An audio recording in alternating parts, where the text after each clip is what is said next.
Hey guys, what is going on? Sharp Thinking here.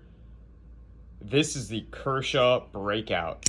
And this is the knife that I bought recently that re-sparked my interest in knives and has made me decide to begin the Rewind series, where I'm going to be taking a look at discontinued knives from companies like Kershaw, Spyderco, ZT, Benchmade, CRK, Strider, Hinderer, all of the iconic brands, and do videos on them just for fun. So this is going to be technically my first Rewind video in the series, but I have something very special coming out tomorrow for you guys, so stay tuned.